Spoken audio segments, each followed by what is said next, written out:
Both my parents were immigrants from what is now Belarus, which was then Russia. My mother arrived with 5 of her siblings and mother in 1923. 2 of her older siblings had arrived in 1902 through Galveston. My mother and family came through Ellis Island. My father left Russia during the revolution, walked out of Russia in 1919, having finished gymnasium, and went as a chalutz to Palestine. I spent 5 years working in the Pardesim and on the Kvishim, on the roads. Was a founding member of the Histadrut, 1923. Got malaria and couldn't take the climate, and immigrated to the United States via England. On his way, he arrived on a British ship to New York, and the quota had been filled, and they shipped him back to Southampton in England, where he spent 9 months locked up in a camp. But in the meantime, he learned English, so that when he did arrive in the country to Milwaukee, where he had an uncle, he spoke English, which was not the same case as my mother, who arrived as a 14-year-old immigrant and had maybe a year or 2 of school and was forced to go to work. Anyway, my parents met in Milwaukee, and they were both members of the Politzion, the labor Zionist organizations, the Farband. My dad was also a Hebraist. He was a member of the Hebrew-speaking union. I don't know, I've forgotten what it's called. But the family, my grandmother was basically a very religious woman with a wig and all the Orthodox manifestations of that. I would walk her to shul every Saturday and proceed to come home and pick her up later. She would not ride she would not ride in anything until the Shabbat was over with. Our house was a kosher house, and I was the Shabbos goy. I turned the lights on Friday night. I washed the floors every Friday when I came home from school, and as a reward, my bobe would leave me a table with fresh challah and gribenes. Do you know what gribenes are? Gribenes are chicken, the renderings of chicken. Cracklings is what they call it. Anyway, so that was basically it. My father was not religious, and for a long time he refused to go to temple. But in his 50s, he decided there was time to come back, and on every Yom Kippur he would read the Ma'ariv service. He knew it, he just didn't want to participate. My father was a grocer, and then a bigger grocery store, and then in his later years he became a meat packer. He took over a meat packing plant from an uncle who was starving, and was very successful at it. And he did all the kosher kill in Milwaukee was done in his packing plant. My parents were very active in the labor Zionist organization. They went to Yiddish plays. Maurice Schwartz and his company would come to Milwaukee once a year for a 3-day presentation, and they would always go. And I even went as a kid to. I remember going to see Grünefelder, and which I understood. We were sent to a Yiddish folkshul, which was really run by the Farband Sholem Aleichem schools, and we learned both Yiddish and Ivrit. My Ivrit is about the level of a 5-year-old, although amazingly, if I go to Israel, I understand the TV. And my Yiddish is different. My bobe never spoke English to anyone except my wife, who doesn't understand any Yiddish except the key words, which are part of the American vernacular today. We will talk about language a little bit later, but right now I would like to focus on your background and your childhood. Yeah. So you mentioned your home being a kosher home, and you mentioned preparing for Shabbos. What else felt Jewish in your home?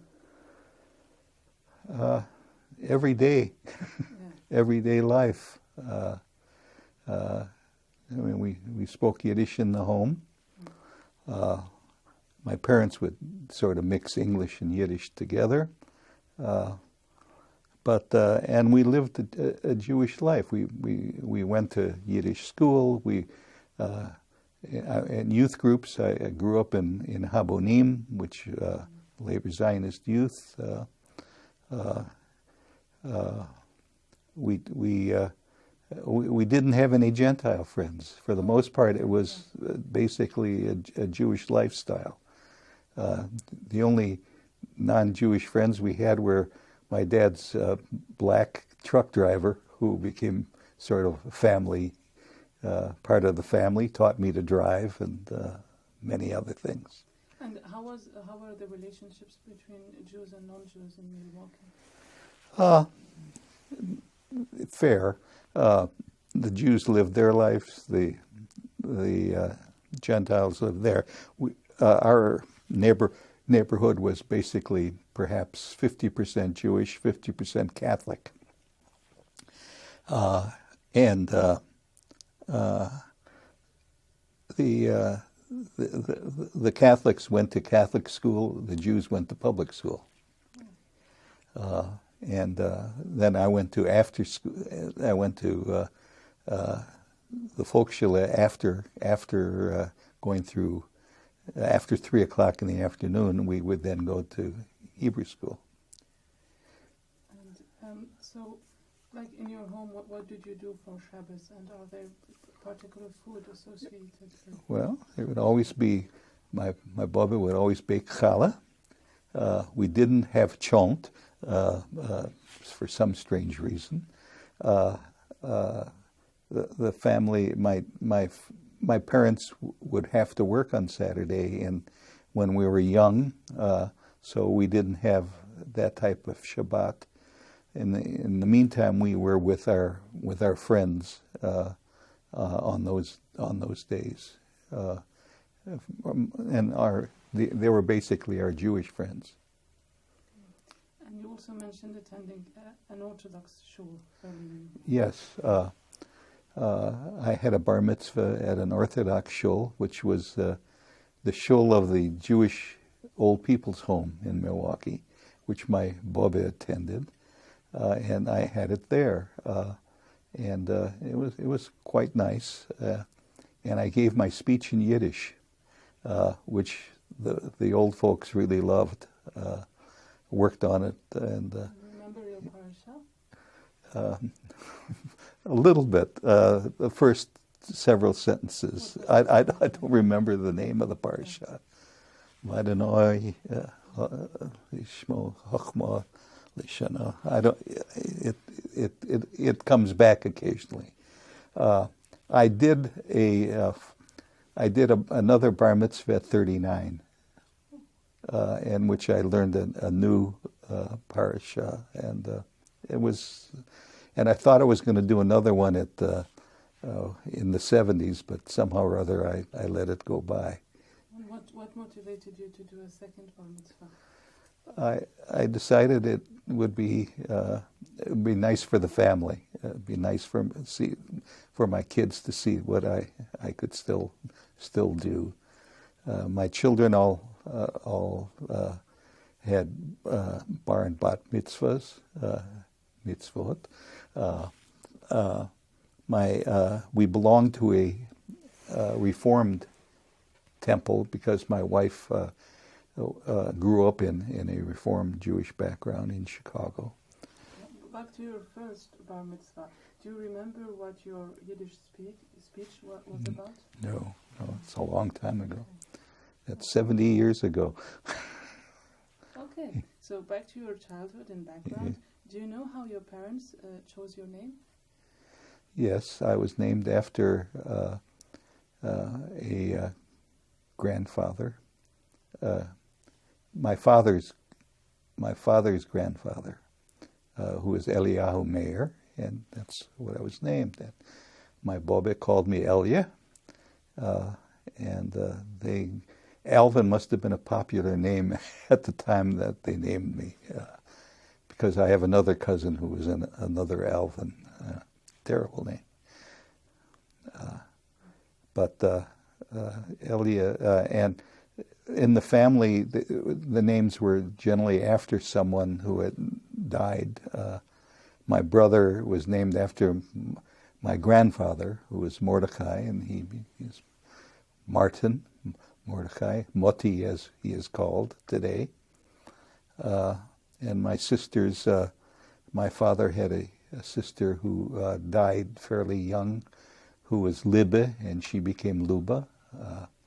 And my younger sister, Chaya, is named after a sister of my mother's, who was Chaya, who died in Europe.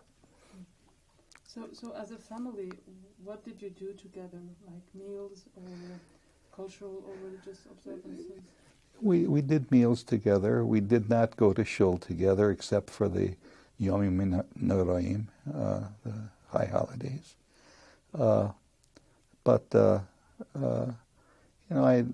We'd listen to the Yiddish Stunde. There was a Sunday morning broadcast of in Yiddish on one of the local radio stations, and they would play Yiddish songs, and there'd be some cultural thing on it, and but we'd all gather and listen to that together. Do you have something special, or like an anecdote to tell about Yiddish Stunde? No, not. Oh, the announcer would say, "The Yiddish Stunde is in der Luft," and I would always laugh about that because it really wasn't in the Luft. But it was followed by the Italian station. The Italian after the Yiddish Stunde, there was the Italian Stunde. Benvenuto di programma di Italiano. And what languages were spoken in home? Yiddish, English, and Russian. My parents, when they didn't want us to understand anything, would speak in Russian. Basically, I would say Yiddish was 60-70% of the time, and English was the other. We never spoke Hebrew at home at all. That was basically it. Yeah. And did you learn Russian? No. Before I went to Russia the first time in 1970, I studied Russian for 6 months, so I learned to read, so I could read the street signs, at least when I was in then Leningrad, before it went back to St. Petersburg. I found Russian to be very difficult. Although my younger son is fluent in Russian and uses it in his daily work. So you mentioned your parents being part of Pauli Zion, Yeah. Zionism. Can you tell us more about the political atmosphere in your home? It's quite liberal, very Zionist-oriented. I had an aunt who left the States in 1931, went on aliyah, lived on a kibbutz the rest of her life. So we corresponded with Aunt Bella all the time.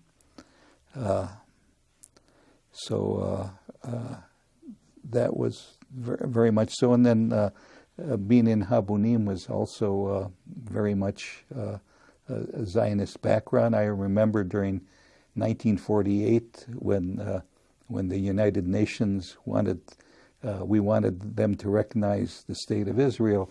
We went around the city pasting signs on all the buses, demand UN justice for Palestine. So we were involved. Milwaukee had a history of having socialist mayors, the only city in this country who I think would have. But they had a history of having German socialist mayors from the 1890s to 1940s. So it was a very liberal city and a very nice city. The only thing I can recall of anti-Semitism to speak of was during the Second World War when I was a kid. In the late 30s, there was a German-American Bundt, and they walked around with Nazi flags and goose-stepped and all. And my uncles, who were Starkers, both of them butchers, decided that they wanted to do something about it. So they got together all their soccer team, which was Hakoah, a soccer team, all Jewish soccer team, and called the local sheriff and said, "We're going out there to bust up the camp. Would you allow us to do that?" And the sheriff said, "Go right ahead." And they busted up the camp, and that was the end of the German-American Bundt. So that I recall. So what was it like for you to grow up in the labor Zionist atmosphere? Well, I always grew up thinking that I would someday also make aliyah. My older sister went on aliyah in 1950 and still lives in Haifa today. My younger sister made aliyah in the 70s, 1970s. My brother took his doctorate at Machon Weizmann, and where he met his wife, who is Belgian from Antwerp, who also has her doctorate from Machon Weizmann. My brother spent about 10, 15 years in Israel, and then received a job offer from a large pharmaceutical firm in California, and went out there. And then he went back again several times as CEO of startup pharmaceutical firms. His boys, both his sons, married Israelis. The older son lives in Boston. The younger son went back to Israel and lives in someplace or other outside of Tel Aviv, someplace. And did your parents contemplate aliyah? My father always thought about it, but never did. He was always concerned about his family in Russia, none of whom ever had left by the time he died. My mother, at age 80, made aliyah and lived till 93 in Haifa and died in Haifa. She insisted that my father's bones be brought from Milwaukee to Israel, and so they're buried together in the Haifa cemetery. And did you contemplate doing aliyah? Yes, I did. I married the wrong woman. My wife was not interested in that type of endeavor. I became a veterinarian probably because I was going to go on aliyah. I also have a degree in agriculture, but needless to say, life changes many ideas. Many of my friends did make aliyah. I would say my closest friends are in Israel today. So your political ideas influenced your choice of your professional choice? Yes, it did. Okay, and so back to your childhood also and to your home. Sure. Did your family subscribe to any publications? Yes. You mentioned, yes. My father would receive Der Tag in the mail every day, and he would get the Forvitz on Sunday. We got the Yiddish Kämpfer, which was a Yiddish magazine with good stories and such, edited by the Farband. We would receive that.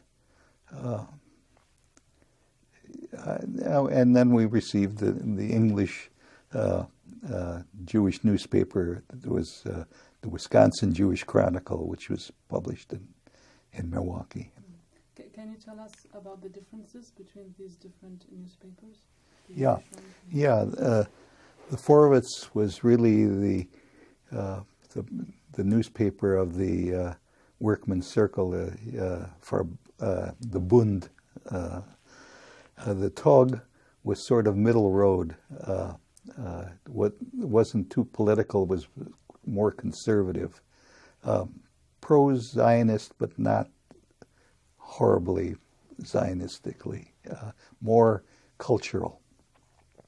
And the Kämpfer, of course, was the publication of the Farband, so it was very Zionistic in its outlook.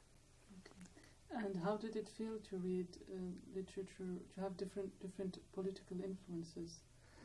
Well, it sort of went like all. It goes over your shoulders, and you forget. We were politically active in terms of we wanted liberal candidates. We were. I remember our family loved Roosevelt, and my father finally got disgusted with Roosevelt because he didn't do anything about the European Jewry, and I remember he voted for Wendell Willkie. It was the only time that he ever voted Republican in his life. So, was your family generally Democrat? Yes. Now, my mother was late in getting her citizenship. She kept delaying it, and I remember as a child spending time with her, learning the various things that they might ask her on her citizenship exam. I tried to do that with my grandmother, and she wasn't interested. Okay. So you mentioned living the first 26 years of your life in Milwaukee. Well, not really. I went to college. I was 17. I went to the University of Wisconsin, lived in Madison. Would come home in the summertime. Then I finished my degree in 1952 and went to veterinary school at the University of Minnesota. So again, I spent the next 4 years, or 5 years really, basically in St. Paul, Minneapolis. And so I didn't spend much time in Milwaukee. I would come home for holidays and such. Okay, but how was Milwaukee, your neighborhood, growing up? It was a very lower middle class neighborhood. As I said, about 50% Jewish, 50% Catholic. There was nary a black student in our school. There wasn't one. Today, that neighborhood is all black. We went back on our 50th on a 50th wedding anniversary, we went back to look at the places we had lived in Milwaukee. Took a ride from Chicago, and the neighborhood was all black. And one of the other homes we had lived in was now an expressway. It had been destroyed as part of an expressway. So, and then my parents, after I was in college, built a house a little further out, which is now again black, although they had had a brand new house rather than an older house. Okay, so you mentioned seeing Maurice Schwartz in a Yeah. play in Milwaukee. Can you tell us about this experience? Well, I was probably 8-10 years old, and I was surprised about theater and didn't know much about theater, and I perhaps didn't get the whole development of the story, but I enjoyed seeing what I saw and enjoyed seeing actors act out What things. play was it? Huh? What play was it? Grünefelder, yeah. But I remember one other play too, and maybe it was Yiddel mitten Fiedel was another one of the plays. You also sang in Yiddish, in a Yiddish choir. Yeah, we had, from the folkshul, we had a choir and a professional director who I still remember. I still remember him. He had one leg amputated, and he'd rest the stump of the leg on the chair and he'd direct, and he was great. We sang Yiddish songs, we sang Hebrew songs, we gave several concerts a year. I also sang in a temple choir, Orthodox temple choir.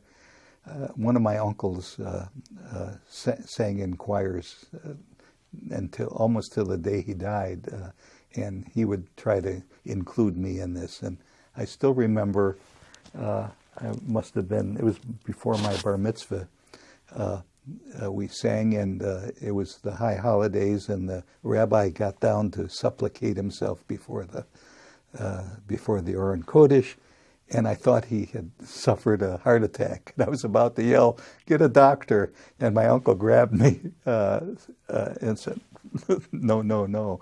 But I almost made a faux pas in shul. And what was your experience different in singing in Yiddish from singing in Hebrew? No, not at all. We would go from one to the other, and I still remember the Yiddish Hanukkah songs, and amazingly, in our yidish-vinkl in Woodstock, people had never heard some of the Yiddish songs that I recalled. Okay. So also, you mentioned also taking part in Habonim camps between Yes. 12 and 21. Yes, almost every summer from the time I was 12 into college, I would go to Habonim camps, and we built a camp. In fact, we after several years of renting camps and such, we went out and actually spent the summer building a camp, and it was a real interesting experience. So you volunteered there? Yes, Yeah. yes. What were your roles as a volunteer? Well, I ended up being a truck driver, going in, purchasing the groceries and picking up people at the bus station, and it was about 10 miles from the closest town up in northern Wisconsin. Okay. Do you have any story you would like to tell about Habonim camps? Only dirty stories. Okay.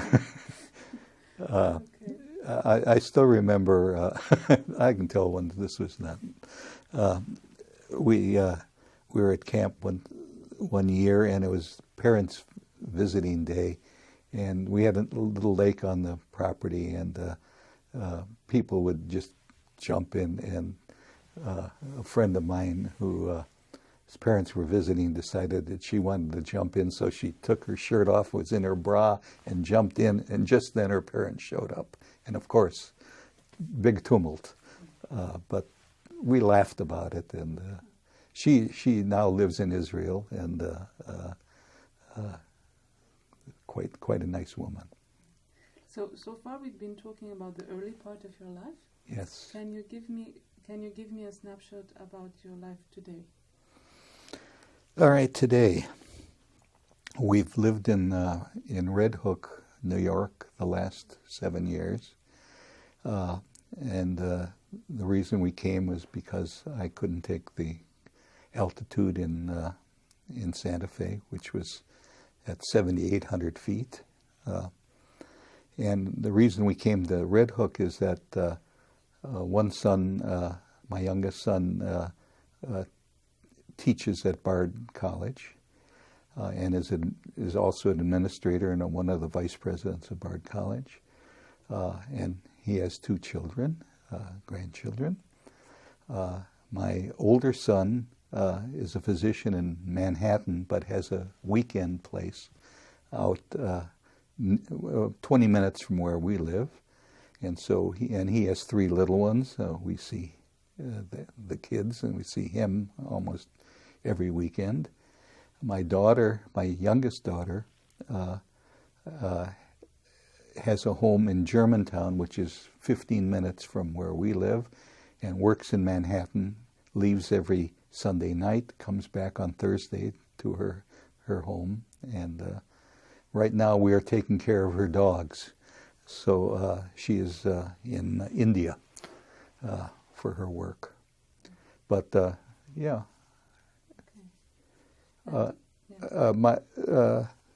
What do I do now? All right. I attend classes at Lifetime Learning Institute at Bard College, which is sort of an elder hostel program for 60 and above. And for the most part, it's organized by the people involved themselves. We have 250 people who attend these adult learning sessions, and they're given twice a year, spring and fall. And the teachers are either Bard professors or people who are part of the group who had taught at universities or have expertise in one subject or another that might be of interest. And I find these to be excellent. They're wonderful. The other nice thing about being we live across the road from Bard, is they have a music conservatory, and so we're able to go to concerts free of charge, and some of the students are fabulous. The music conservatory, very interesting. All the violinists are Chinese. All the horn players are Czechs, and all the tuba players are from Hungary. And it seems that every year, after they graduate, one or the other, the same thing reoccurs. So what kind of classes do you attend at Bard? Well, all right. This past fall, I attended a music class in which the presenter would play various singers. This was it was all on opera, and he showed the progression from the early days, the Caruso days, up to the present, showing the various singers and how they differed, and how good they were in certain operas and not in others. And that was a hour-and-a-half presentation once a week. The other class was on civic engagement, in which we had singular lectures by Bard professors, and one was on Plato and Aristotle, and it went through the whole lineup of up to the present day legalese, interpretation of human rights and that type of thing. And it was excellent. My son also gave one of the lectures explaining the whole program of civic engagement. And Can you describe your experience volunteering at the Jewish Services Vocational Board for 3 years? Yeah, the Jewish Vocational Service was a civic engagement of the Jewish community to find jobs for people who have lost their jobs or were unhappy with their jobs and were seeking other employment.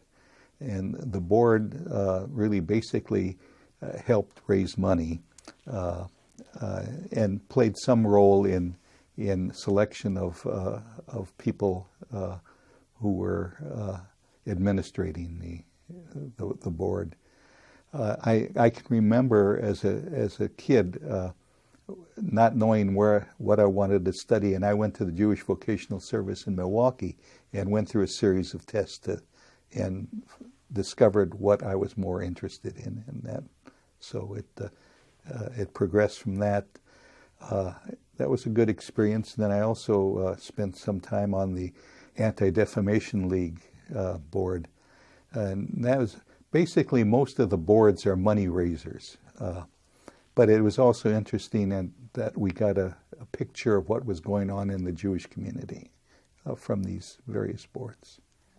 You've also been on the Congregation Solar Board in Highland Park, Illinois. Yeah. That, again, was temple business, helping the financial situation of the temple, helping selecting teachers, volunteering to help at services, that type of thing.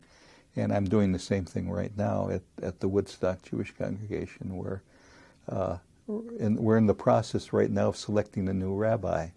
And it's a very interesting process in that we selected a committee of 6, 7 people who are knowledgeable, who had been in the congregation for a long time. And they've had over 50 applications, and they've whittled it down to 4. And so we met the first of 4 this past Sunday night. The selection committee met with her for an hour or 2, and then they invited the board to meet with her for an hour. And it was very interesting, understanding who these people are and what they can bring. And this was a woman rabbi who came out of the Reconstructionist school and was about 40 years old, had been a school teacher. And so she came to the rabbinate later in life and had to spend 2 years studying Hebrew in order to get into the school. So, and it turns out that her mother is a member of our congregation. So, interesting. So, have there been any experiences or historical events or social movements that were particularly formative to your sense of identity? That's a hard question.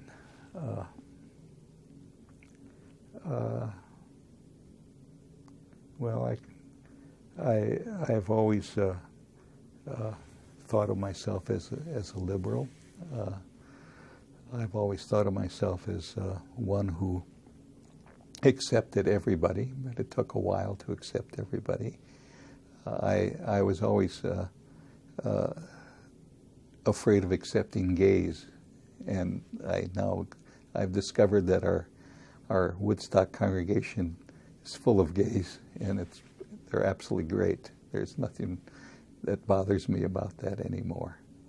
So life changes, and one grows up, and I think that I now am an election judge. That's another thing that I've done in the community, which means I help administer the election, the local elections and the national elections, and so I find that interesting.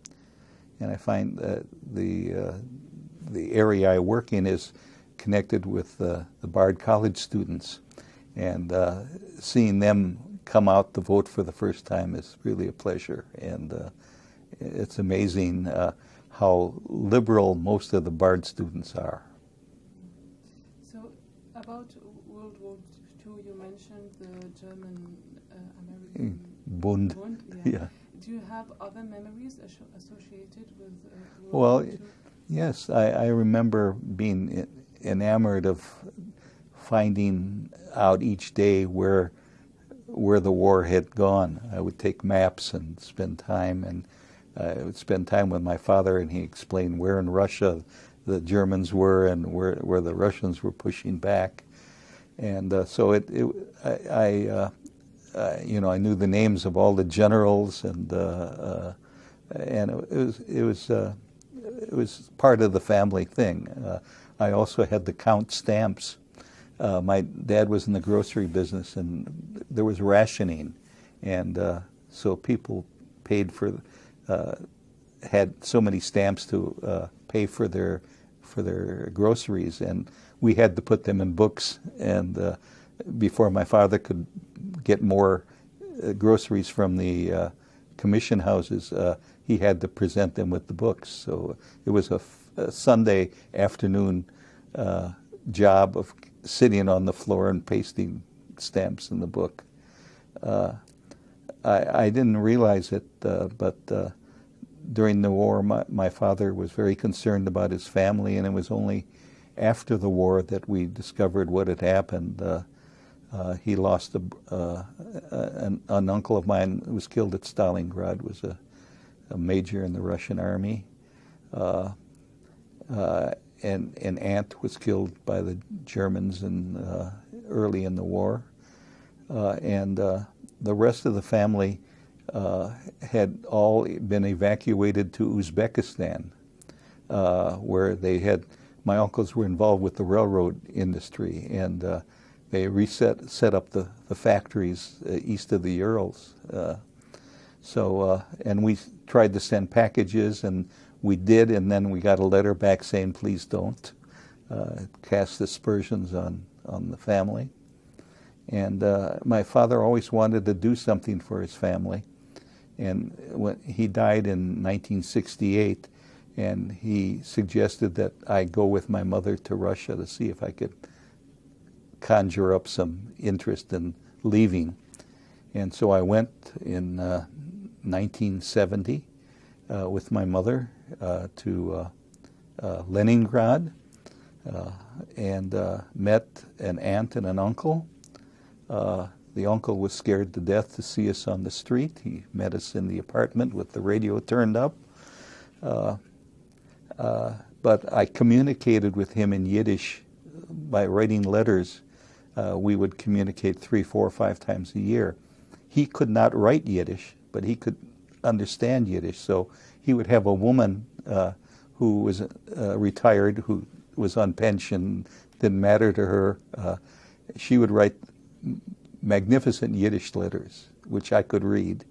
And then I would return the letter, and I'd have to call my mother for certain words. And we communicated like that for the first 3 years. And then 1973, my wife and I and our son, our oldest son, who was then 13, went to Scandinavia, Finland, and Leningrad.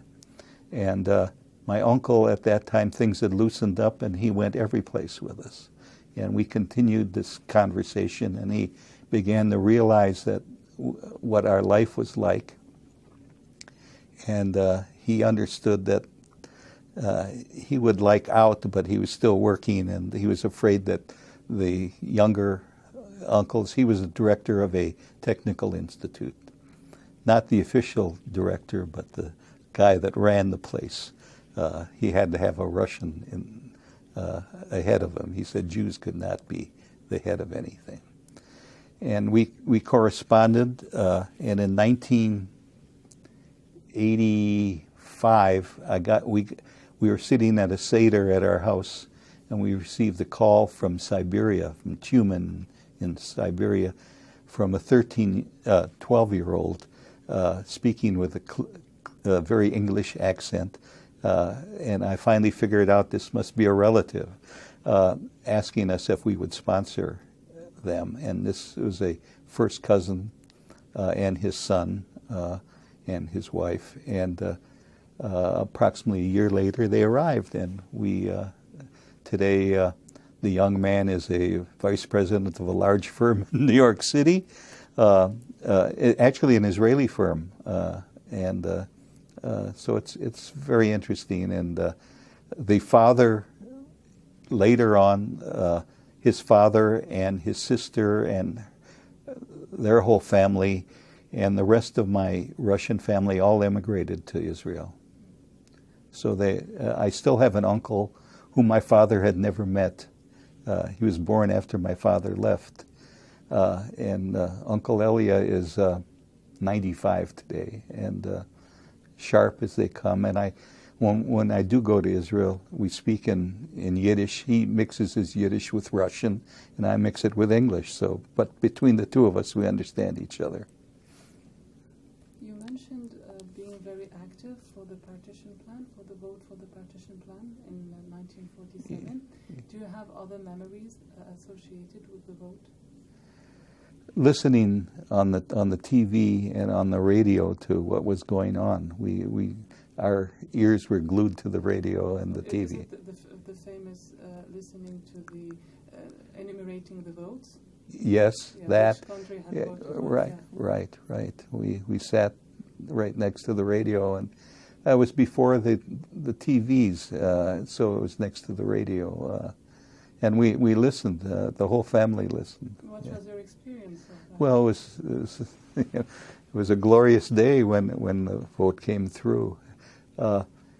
Interestingly enough, right afterwards, 1948, Golda Meir came to Milwaukee, which was where she grew up. And she was a member of the Polizion, and my mother was in her classes in school. And she, after they had a meeting to raise money, in that meeting, she raised more money than ever had been raised in the city of Milwaukee. I mean, people just gave. And afterwards, there was going to be a party, and she said, "No, I want to go with my people, with my chaverim." And it was at one of my good friend's parents' home, who were very close to Golda. And we came she invited us, and we all came. And she didn't want to talk to the adults. She wanted to talk to the kids. And we spent a lovely hour with her, and she was very warm. And in Israel, my sister had run into her several times, and she spent time talking to her, how's the family and all of that. She was very motherly to everyone. So what was your experience meeting Golda Meir? Oh, it was a wonderful experience. I mean, she just couldn't have been warmer and couldn't have been more interesting. It was, the connections were all there. The fact that, my mother knew her, my parents knew her, that she was close to everyone in the community, and that she had made aliyah and had done as well as she had done for a woman, especially at that time. And do you remember the day Israel declared its independence? Yes. Again, there was joy in the house, and we again heard the broadcasts. Somehow or other, we were able to hear the broadcast in Hebrew. My dad translated for us, and we really enjoyed ourselves. Yeah. Any story about that? No, not really. We celebrated. This was 48. I had just started college in 1948. So, and I don't remember the date was. 1948, May 14th. May 14th. So it was 48, May 14th. I was in college. Yes. And do you remember the time of the wars in Israel? Yes. Oh, again, we were glued to the TV because it was all on the whole war. You could see on the TV, and we were glued very much so. Even though this was in it was 48, 57, 73, on and on.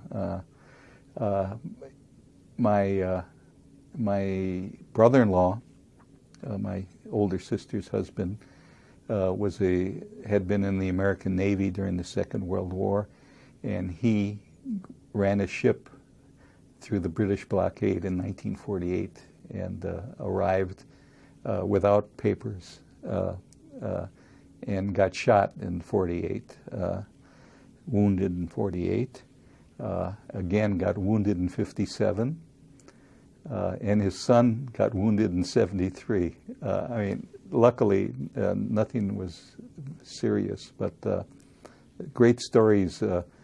And my brother-in-law, at his 80th birthday, revealed that he had been he had lived on a kibbutz. They moved to the city and became a businessman and had done very, very well. And he was constantly in Europe, and then revealed to us on his 80th birthday that he was a Mossad agent. And they're now writing a book about his experiences, so it should be interesting. You mentioned reading Simon Dubnov's History of the Jews in Yiddish. Yeah. How did you come to read that? Well, after the Yiddish folkshul, it got to be too difficult to get to because it was the other side of the city. One of the old teachers had established a small teaching school. He had been one of the old teachers. And since I was a better student than most of the other students, he would send me back to his wife in the kitchen, and we'd sit at the table and read Dubnov's history and work through it. And I did this for several years. So it became, and I've always been interested in history. History and geography have been my favorite subjects. So how, if at all, did this experience impact you? It was interesting in that this was a history that I didn't know about. That it opened up my eyes to a lot of things that I hadn't realized in the past. And interestingly, if I read that with the Dubnov thing, and then my next Yiddish teacher is the father of Chassia Dinner, Morris Schwartzman, and it was also interesting in that his daughter became a historian. I'm sure basically due to her dad. And her dad was American-born and learned Yiddish and Hebrew in San Francisco. It's an interesting story. So how was it studying with him? Oh, it was nice. He was a lovely, lovely man. Different than the European teachers that we had. You know, the European-born teachers. It was more like high school. He had a little different approach. So how different was he? Well, pedagogically different. He was more liberal. He got more people to speak, question, whereas the older teachers, they didn't want questions. They wanted you to spit back what they had taught you. So it was a little different process, and certainly enjoyed that more.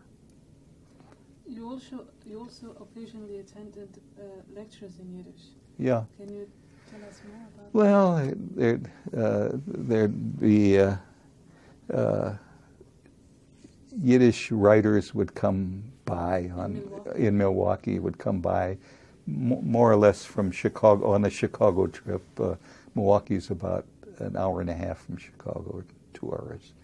And I remember hearing a number of lectures. Marie Sirkin, I remember listening to her. About what? She spoke about Israel, and it was prior to the state. She was a daughter of Nachum Sirkin, and she was equivalent in Yiddish and in English, so that she would be half in English and half in Yiddish. I remember her. I remember Itchy Goldberg lecturing on something or other. But we'd attend these things. Sometimes we'd really listen. Sometimes we'd play. So I never got too enthused about the lectures. I was more interested in singing and dancing. So for the past 5 years, you've been attending the yidish-vinkl. Yeah. Yeah. Is it the World Jewish Congresses? No, it's Woodstock Jewish Congregation. Oh, okay. Yeah. WJC. Yeah, and it's Woodstock Jewish Congregation is an interesting temple. The city of Woodstock's only 4,000 or 5,000 people, but it's attracted around the area a lot of liberals, a lot of old communists, a lot of old socialists, a lot of lesbians, a lot of gays, gay men. But the temple for the high holidays will accommodate 1,000 people in a tent. During the year, the services are held in a small part of the temple, and it accommodates maybe 100 people. But the yidish-vinkl was started about 8 years ago, and we had one of the members of the congregation whose father was a Yiddish teacher, taught Yiddish, and she was involved in Yiddish theater. And it was quite nice to get together. I was one of the younger people, and I'm not so young anymore. But we have a lovely bunch of people, some who know Yiddish very well, some who struggle and want to learn more. And so and we help each other. And we meet once a week for 2 hours, and it's coffee and some goodies, and it's very nice. The people are extremely nice. They've come from varied backgrounds. One of the members of our group is a retired editor from one of the major book firms, Alfred Knopf, and he had translated all of Chaim Gradi's poetry into English. Now his Yiddish is good from a translating, but to speak is very difficult for him. So he's interesting. Our teacher was interesting in that she had been a dancer and daughter, and what we call a red diaper baby. She grew up in a communist home, and her father would never go on Yom Kippur. They'd go out to eat.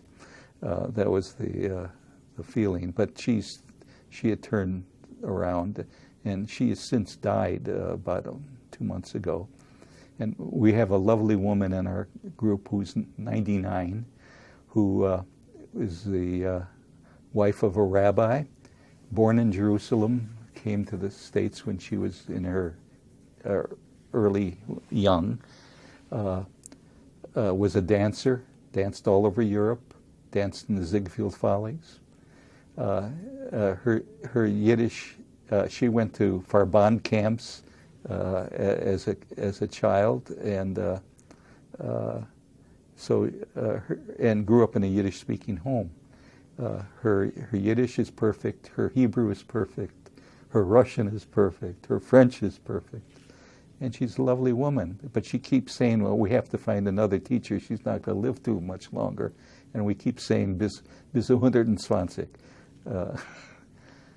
So it's nice, and we're going to get her to come, and you'll enjoy meeting her. Yeah. Some people schematically oppose Yiddish and Zionism because Yeah. there's this image that Zionism are pro-Hebrew and anti-Yiddish. Yeah. Was this your experience? A little bit. Knowing that we were a Yiddish-speaking household, it didn't matter to us. The Rocky Vrit people is another story. That it would go right over us. We would laugh about that. And when I've been in Israel many times, when I try to ask questions at wherever I may be, I'll start in English, and if they don't know in English, I'll try Yiddish, and 50% of the time I'll get an answer.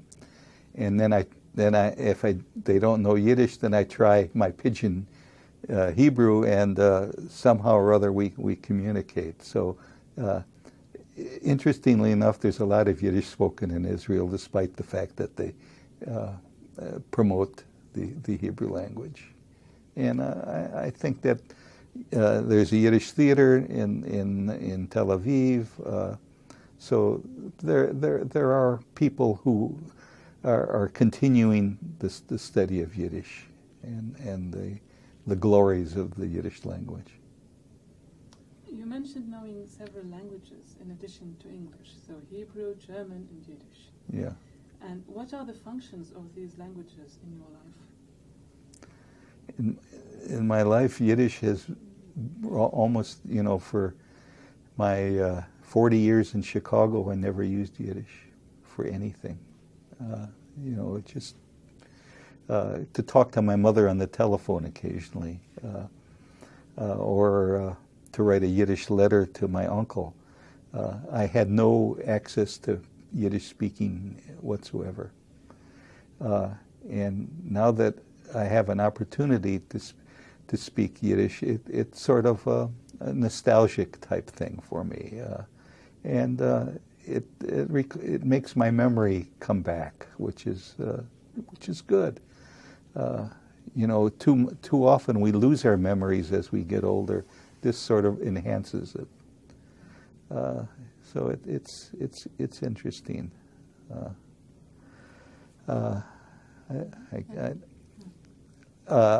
German. My use of German is in the yidish-vinkl when we Deutschmarsch. We find that people start with the German rather than the Yiddish version of what should be said, and so we chuckle and say, "No, that's Deutschmarsch. You can't speak that way." How did you learn German? In high school, Hochschule. And so, how does your experience of speaking German differ from your experience of speaking Yiddish? The only time I've used my German is in the Yiddish class, and when I was in Germany in 1957, I used my German. I also used it when I was in Peru. I met a bunch of German people, and of course I mixed my Yiddish with the German, and they kept saying what a unique accent I had. So I would say, other than seeing movies with German subtitles, which I can read quicker than I can hear the German spoken on the film, a number of times I've been able to keep up with it, and I could read. We read books in German too, simple books, Emil and the Detective, Bambi. Things like that. So, but do you feel any difference between speaking Yiddish and speaking Hebrew? Yiddish comes much easier to me.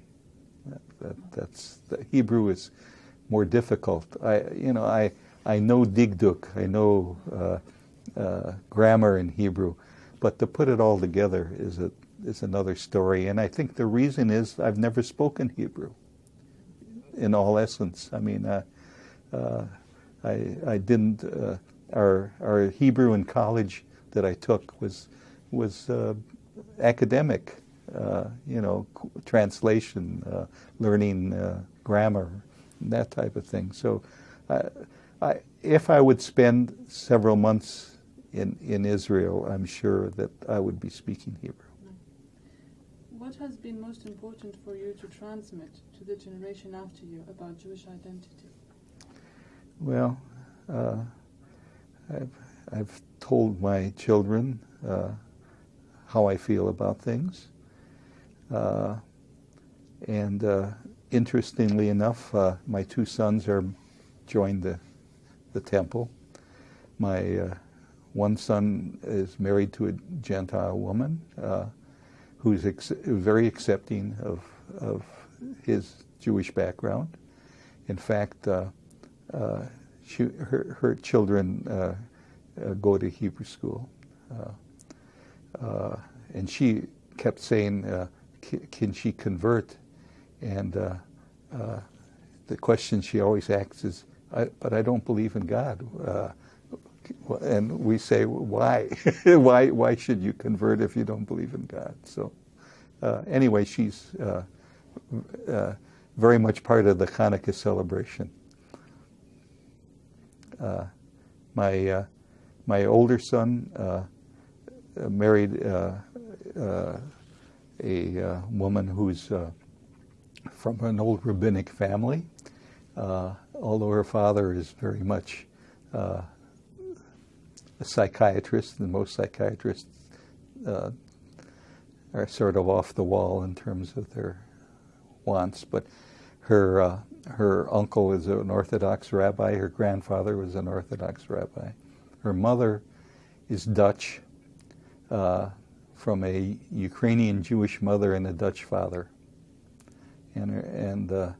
But Rina is very much a Jew, and she's a playwright and has done a very nice play called Compulsion, based on Meyer Levin's suit against Otto Frank, and it was a play that played in New York City at the Public Theater, and has played in Yale Repertory Theater in Berkeley, and so she's into writing in the Jewish vein.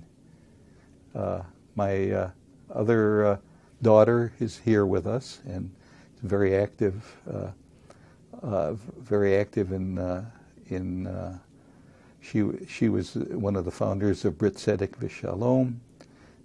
She worked, and then when they combined with J Street, she worked for J Street. She's very involved in the Jewish community, yet she completely refused to be bat mitzvah. She didn't want to have anything to do with it, and she did bat mitzvah last year at age 53, I think she is. So it comes back. It all comes back. So you have 4 children? I have 4 children. And 5 grandchildren? 5 grandchildren. As a parent and a grandparent, what decisions did you make about the type of Jewish environment you want to create for your children and grandchildren? Well, we celebrate every holiday. At Thanksgiving, we had both turkey and latkes. All right. But then this past Sunday, since my younger son has to travel to Budapest, and he's the latke maker, we had a latke party for those that were around. And then this coming Friday night, we're having our Hanukkah celebration with the little ones, because the little ones had to go to their in-laws in Pittsburgh. So we celebrate all the holidays. We do the Seder, very important. We do the high holidays. We don't do Sukkot. I never have done Sukkot for some strange reason. It was never part of our life.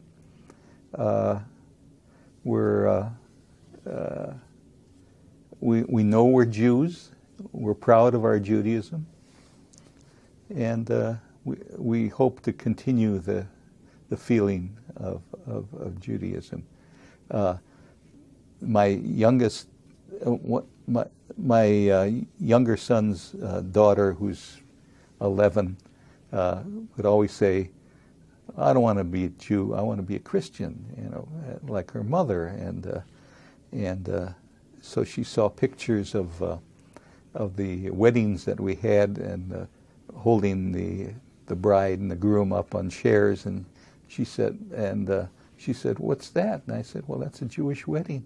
She said, "Oh, I want to have a Jewish wedding." I said, "You can't have a Jewish wedding unless you're Jewish."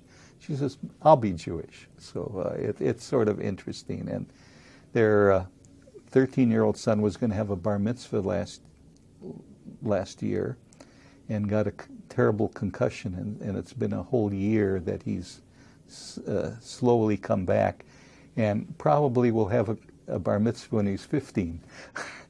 But he's very much into Judaism, and he knows how to read Ivrit. They don't know, none of them know any Yiddish, because there was never any Yiddish spoken around them. When my parents, my father died before most of them were born. My mother left for Israel, so there was no interest. So to what extent, if any, do you think language plays a role in transmission between generations?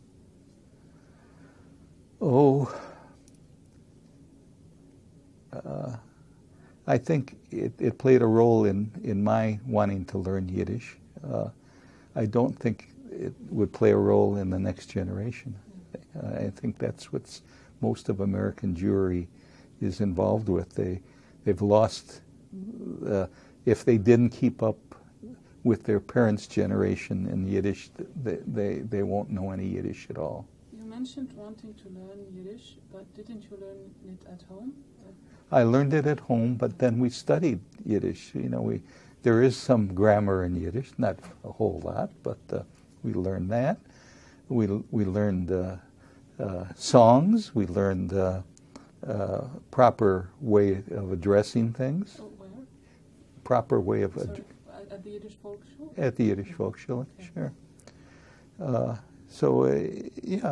That we had, but my next generation won't know any Yiddish.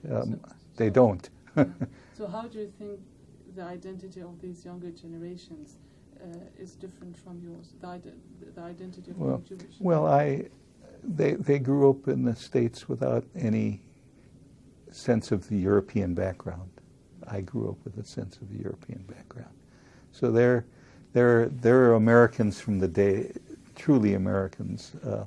I'm an American, but I have a little story behind me, a little want to know. Luckily, the family has Israeli relatives, and our kids and the grandkids are very close to them, so that will continue. And our Israeli relatives are constantly coming back and forth for business reasons or other reasons, and so I know my niece is here at least once a month on her work. One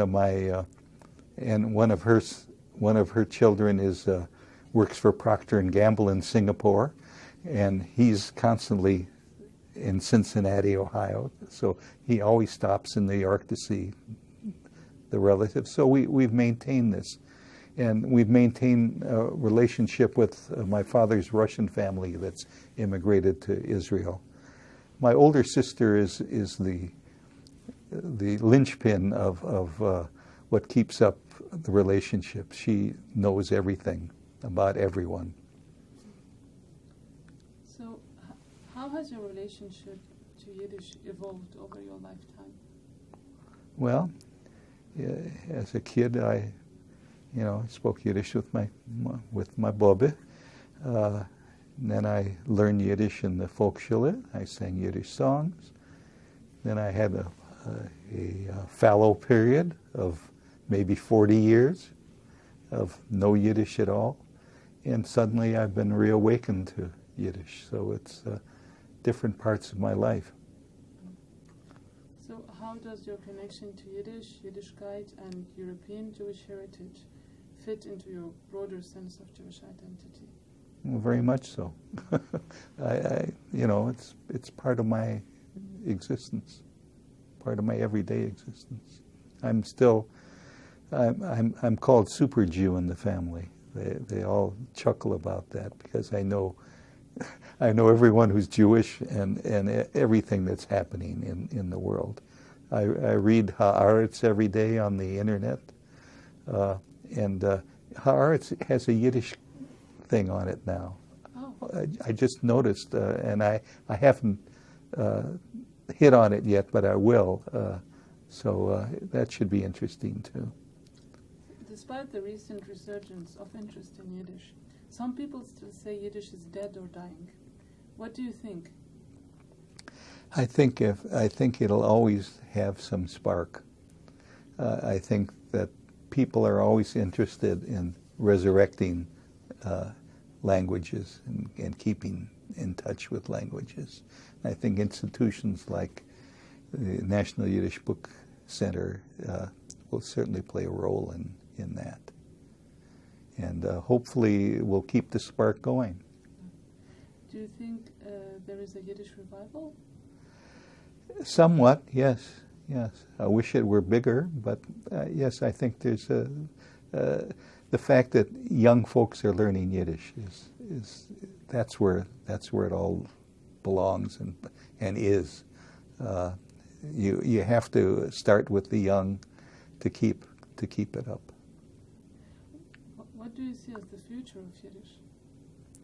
Well, I don't think it's ever going to be the language that European Yiddish was, the language of 10 or 11 million people. But I think it'll be maintained at the level of several 100,000, and will continue that way. Okay. We're nearing the end of our time, but I'd like to ask you about Glencoe. Yes. Where you lived for 30 years, over 30 years? Yeah, 40 years. 40 years. So tell me about it. Tell me about this. Well, Glencoe was a lovely community, very wealthy community. On Lake Michigan. As I said, it had, when we first moved there, we were probably, the city was one third Catholic, Protestant, Jewish. Since that time, it's probably more 50% Jewish and 50% whatever. After the initial shock of knowing about restrictions on housing, things have disappeared. And it's a magnificent. There are two magnificent synagogues in Glencoe, both Reformed.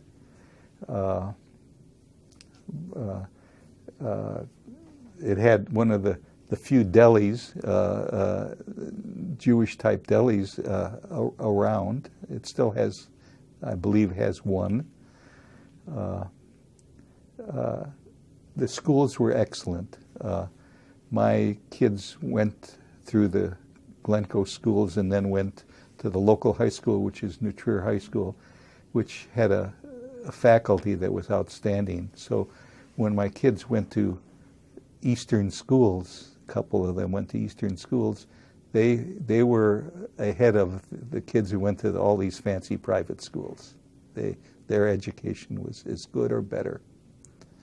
So it was a good place to raise children. My practice was 5 minutes from the house, so it was a wonderful situation.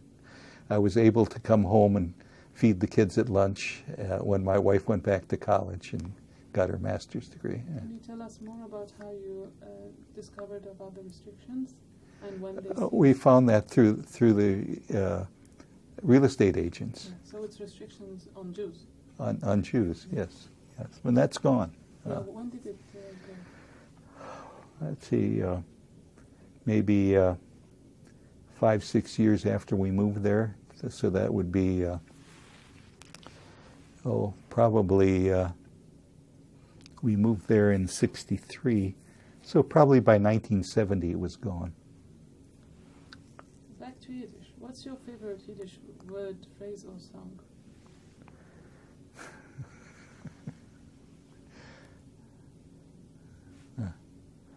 Oy, ihr kleine Lichtelach, ihr erzählt Geschichtelach. Meiselach on het Zoll. Meiselach on het Zoll.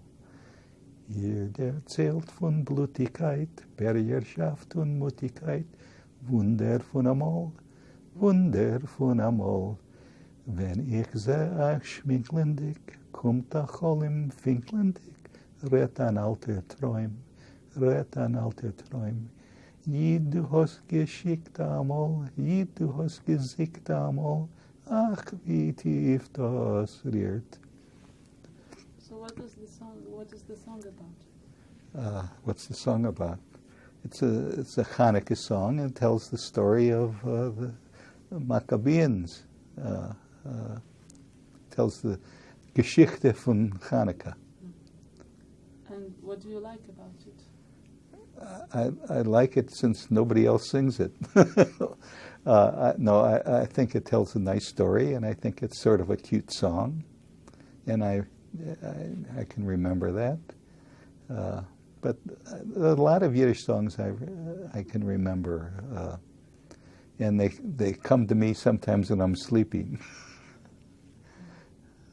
Any favorite word or phrase or proverb? No, not really. Okay. What advice do you have for future generations? Well, I would say if you have an interest, go ahead and seek it. But that's the only way you're going to learn anything about Yiddish, is to seek it out. And it is available at more places than one thinks. The universities all have, major universities all have Yiddish programs. And even Little Bard College, where we live, has a teacher who teaches Yiddish and Jewish history. So, and surprisingly enough, she gets half a dozen to a dozen students each semester who want to learn Yiddish. Yeah. So is there anything else you would like to add before we conclude this interview? Yeah, we are teaching our rabbi at the Woodstock Jewish Congregation Yiddish, which he didn't know, but now he sings songs in Yiddish. Oh. And it's very interesting.